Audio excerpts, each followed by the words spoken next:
I used to take that road every night after work. It was a quiet, dependable path. Route 29 North, a winding 2-lane road that carved through pine-heavy hills just outside a place called Pine Hollow. It's the sort of town where the gas station closes by 9 and the streetlights flicker like they're on borrowed time. The road was always empty past 10, which I liked. No traffic, no distractions, just the hum of tires against pavement and my thoughts. That night started no differently. I'd finished a long HVAC job way out in the sticks, not far from the county line. It was close to midnight when I finally packed up, punched the address into my GPS, and started heading home. The first 20 minutes felt routine. Trees zipped past in my high beams, and a few familiar road signs flashed by until they didn't. The usual green signs had been replaced by handmade wooden boards nailed to crooked posts. One read, "Slow down, she hears fast." Another, "Don't follow the laughing." At first I chuckled, thinking it was some kind of weird prank, but the laughs dried up quickly when I realized I hadn't seen a car in almost half an hour. The road no longer felt familiar. There were no street lamps, no intersections, just trees pressing tighter on both sides. When I glanced down, my GPS was frozen, still showing my truck on Route 29, but I knew I wasn't on it anymore. I slowed the truck, eyes scanning for any landmark, any break in the dark that might suggest I was still somewhere real. But there was nothing, just a dense wall of trees crowding the road, their limbs hanging over like they were listening. The farther I went, the more it felt like I was driving into a tunnel that wasn't built by man. The air changed. It got colder. The fog rolled in without warning, seeping in from both sides like breath from something ancient. I looked in my rearview mirror, but the road behind me was gone, swallowed by fog and blackness. Panic gripped me. I pulled over and threw the truck in park. I grabbed my phone. No bars, of course. The map was frozen, the compass stuck. The air outside pressed in like it had weight, and I realized I was holding my breath. I rolled the window down slightly just to hear something human. Anything but what came in wasn't normal. It wasn't wind. It was whispering. Dozens of voices, murmuring just beyond hearing, like the forest itself was talking. I couldn't make out words, but the tone was pleading. Then a sharp knock, 3 times, tapped the back window of my cab. I spun around. Nothing. But I was no longer alone. Something was watching me from the woods. I felt it. Like heat on the back of my neck, only it was cold. I knew I had to move. Fast. I slammed the truck into drive and took off, wheels screeching on the damn pavement. My headlights cut through the fog in hazy beams, but the trees looked different now. Twisted, gnarled like arthritic fingers reaching down from above. I had this sickening feeling that the road was shifting as I drove, curling and stretching like it was deciding where I should go. Then I saw it, something standing just off the shoulder. It looked like a person, tall and still, wearing the exact same clothes I had on. I blinked, confused, its head tilted as I passed, and I swear to God it had my face. Not just similar, identical. Eyes locked onto mine in the mirror and a grin spread across its face. Wide, too wide, stretching ear to ear like a rip. I screamed and jerked the wheel. The truck skidded sideways, nearly crashing into a tree. When I looked back, it was gone. The road ahead had narrowed, now more like a trail than a highway. I should have stopped, should have turned around. But fear pushes logic aside. I kept driving, even as the road beneath me began to crack and split, like something below was trying to break through. Then the engine died. No warning, total silence. The headlights blinked once, then faded. I was alone, in the dark, in a place that didn't exist on any map, and footsteps, mine, but heavier, echoed outside. I stayed frozen in the cab, too afraid to breathe. The forest outside was absolutely still, yet those heavy footsteps kept circling the truck. I couldn't see anyone through the fogged-up glass, but I could hear them. Slow, deliberate, crushing, fallen leaves like they were meant to be heard. Then a tap on the driver's window. Not a knock, a slow, soft tap like someone testing to see if I'd respond. I turned, heart pounding, and stared directly into my own face. Again. But this time, There was no smile. Its eyes were hollow, black sockets where mine should have been, and its skin, my skin, was sagging like a mask stretched too far over something else. I opened my mouth to scream, but it placed a finger against the window. My finger. And slowly shook its head. It mouthed something. I couldn't hear the words, but I read them clearly. "You're not you." Then it vanished. Not stepped away, it just folded into the dark like it had never been there. I sat in stunned silence until I felt breath on my neck from the back seat. I spun around, empty, but the window behind me was rolled halfway down. I didn't do that. I know I didn't. My hand trembled as I restarted the engine. Somehow, it worked. The lights flared back on. But the road behind me was gone. And now, the trees, they were bleeding. Slow red trails down every trunk. This place wasn't trying to scare me, it was trying to be me. I drove without knowing where I was going. The road was no longer a road, it had become something else, paved with ash and the crunch of bones. The trees leaned in so closely they scraped against the truck, and every scrape felt personal, like fingers dragging across metal. Then I saw the signs. Dozens of them. They weren't street signs, not anymore. They were memorials. Wooden crosses with names burned into the planks. Cassandra W. Never return. Liam J. Listened to the laughing. Marianda C. opened her eyes, all dated the same week. This week, my hands gripped the wheel harder. I kept going, heart hammering, until I saw lights, faint orange glows flickering ahead. A campsite? Salvation? I stopped at the clearing and stepped out. There were people around a fire, unmoving, like... I called out. No response. I approached slowly, feeling the heat of the flames, but not a sound. When I got close enough to see their faces, my stomach turned. They were all me. Every single one of them. Dozens of identical copies. Some older, some younger, some with injuries I'd never had. And all of them stared at the fire with dead eyes. A few mouths opened slightly, mumbling something I couldn't hear. Then they all turned to me in unison. One stood up, smiled gently, and said, in my exact voice, "We told you not to look for the road, but you always do." I backed away, but the ground felt soft now, like something just beneath the surface was breathing. The versions of me. Those things began moving closer, not running, drifting. Their feet didn't even touch the dirt. The one who had spoken raised a hand, palm out, and I froze against my will. I wasn't in control of my body anymore. My limbs felt heavy, like someone else was inside them, testing them out. The fire behind them flared blue, then vanished completely, plunging the clearing into shadow. I blinked. When my eyes opened, I was standing among them. I don't remember walking.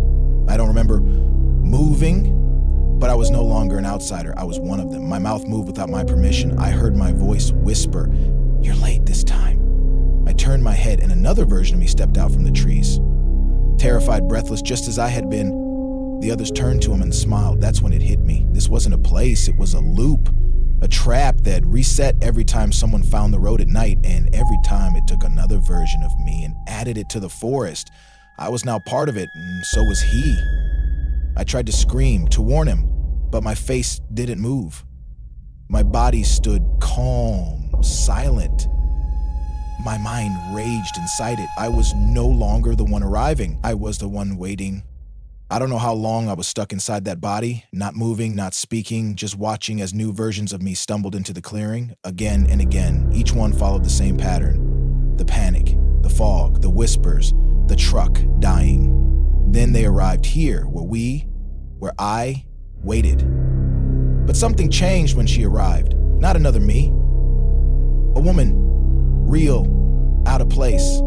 She came from the woods, not the road. Her clothes were torn, her face smeared with ash, but her eyes were sharp, awake. She looked around, confused, but not afraid. The others began drifting toward her, arms out like puppets. My body moved with them, unwillingly. But as we approached, she whispered something under her breath. The sky above flickered like static on an old TV, and suddenly everything snapped. Sound returned, wind howled through the trees. The statues froze. I dropped to my knees, gasping I was in control again. She ran to me, grabbed my face, and said, "You're not fully taken yet. That means you can still leave." My mouth finally worked. "How?" I choked. She pointed behind me. "That version of you. He broke the cycle. He left something behind." I turned to see my original truck, covered in vines, rusted, but real.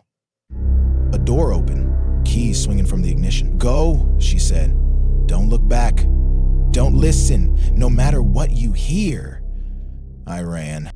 I threw myself into the driver's seat, heart pounding like a drum in my chest. The engine sputtered, coughed, and then roared to life. Much louder than I expected, my hands gripped the wheel tightly as I shifted into reverse, backing away from that cursed clearing. Behind me, the forest seemed to pulse, shadows twisting into grotesque shapes, as if the trees themselves were reaching out to drag me back. The woman's words echoed in my mind. Don't look back. Don't listen. But every instinct screamed to do exactly that. My mirror showed flickers of movement. The versions of me, frozen statues starting to twitch, their empty eyes beginning to glow faintly. A low moan rose from the ground, growing louder until it felt like the earth itself was groaning beneath my tires. I slammed my foot down, pushing the gas pedal through the floor. The truck surged forward, back onto what looked like the road, but it was different now. The signs were gone, the fog was thinning, the trees no longer loomed menacingly. I dared to glance in the rearview mirror one last time. The clearing was gone, replaced by an endless black void. I didn't know if I had escaped or just moved deeper into whatever nightmare I had stumbled into. But I was moving, and for now, that was enough. I didn't stop driving until the sun cracked open the horizon, spilling light over the trees. The fog was completely gone, and the familiar sights of Route 29 reappeared slowly, like a dream fading. My phone buzzed. Finally, service. Messages from friends, asking why I hadn't answered, if I was okay. I wanted to reply, but my fingers trembled too much to type. I pulled over at the first gas station I saw, staring at my reflection in the cracked mirror behind the counter. My face looked normal, but my eyes, there was something hollow inside them now, a coldness I couldn't explain.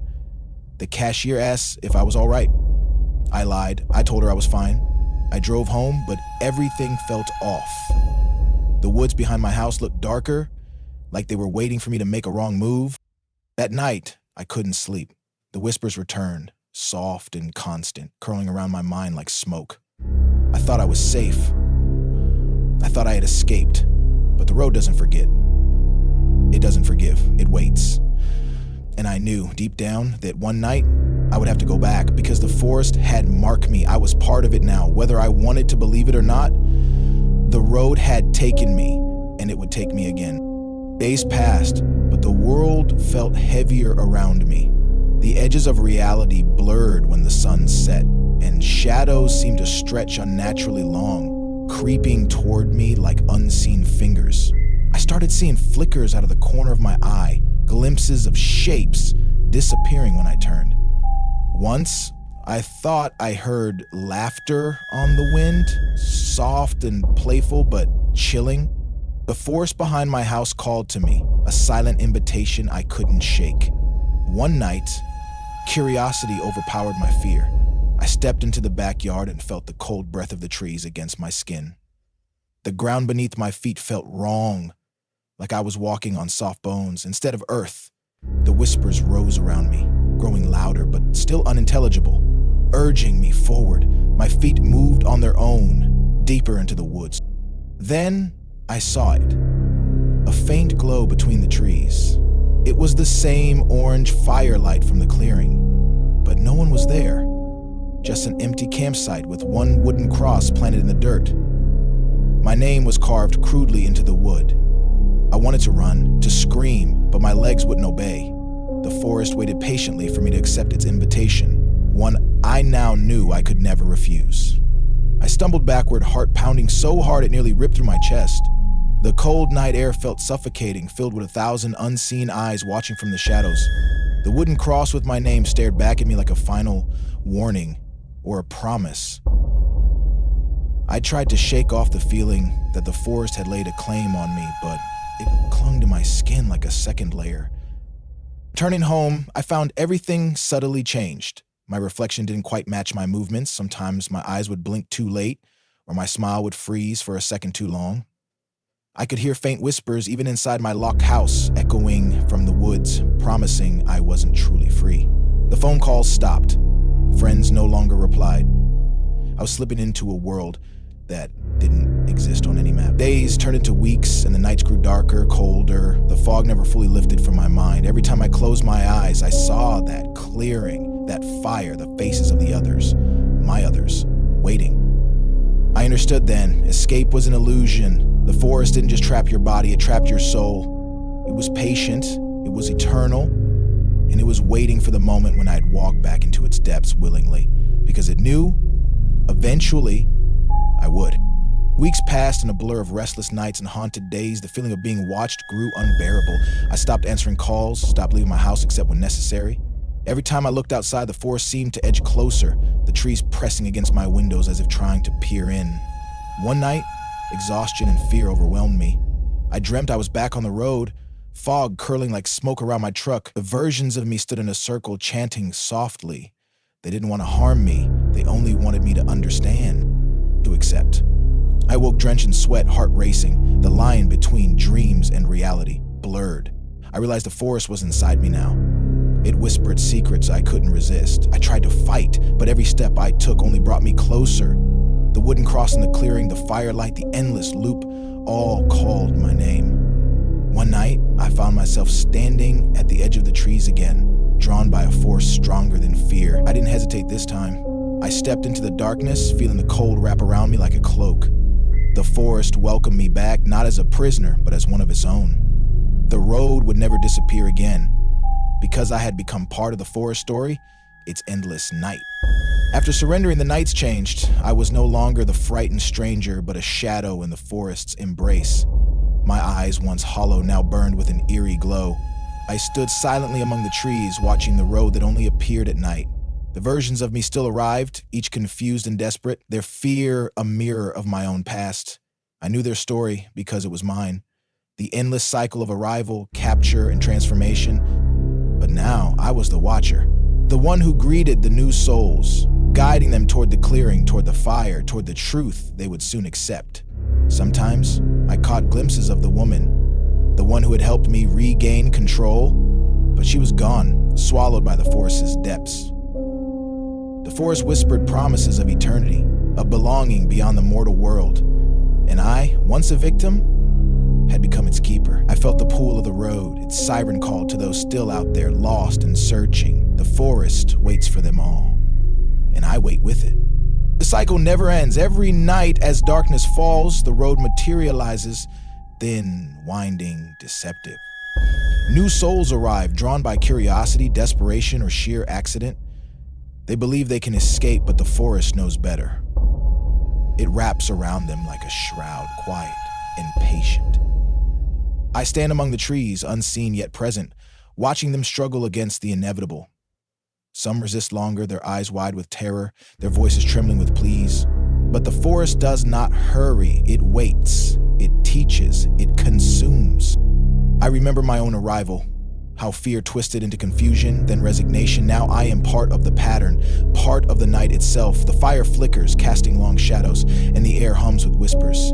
Every face is mine, every fear is mine, and every soul becomes part of the forest's story. I am no longer just a man. I am the endless night, the silent watcher, the forest's breath. And I wait for you, reader, for the road is patient. It will come for you too. When the night falls and the trees whisper your name, remember this story. Because once you see the forest that only appears at night, you can never leave. I hope this story finds you before the night finds you. Because the road isn't a road, it's a gateway, a test, and a trap all in one. Those who wander into its foggy veil are lost to the forest forever, becoming echoes in the trees, shadows by the fire. Maybe you think you're safe reading this by daylight, but darkness has a way of creeping in, of bending reality. If you ever find yourself on a quiet road where the fog rolls in too thick and the woods seem too still, don't look for a way through. Don't answer the whispers. Drive straight ahead with every ounce of strength you have.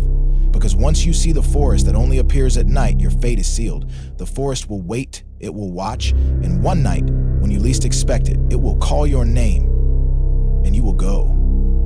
I know, because I have gone, and now I wait. Even now, after I became part of the forest. A faint voice echoes in my mind, warning, pleading, begging. It's the voice of the woman who helped me momentarily break free, but also the voice of everyone who's ever been trapped here. The forest isn't just a place. It's a living entity hungry for stories, memories, souls. It feeds on fear, but also on hope, twisting them into chains that bind forever. I sometimes think about those who might still be out there driving late at night, wondering if they can find the road. The answer is no, it finds them, and when it does, it offers a choice that isn't really a choice: surrender or become the next watcher. I see myself in the eyes of every new arrival, the terror, the confusion, the desperate fight to escape, and I wonder if I ever truly left, or if I'm just another voice among many waiting for the next soul to step into the darkness. The forest only appears at night. It's patience, and it always wins. Being a part of the forest changed everything I thought I knew about time, space, and self. Minutes stretched like hours, and hours dissolved into silence. I no longer felt hunger, pain, but an unshakable emptiness grew inside me. Watching the night unfold again and again, I realized the forest was a place outside of time, a waiting room for lost souls caught in a perpetual twilight.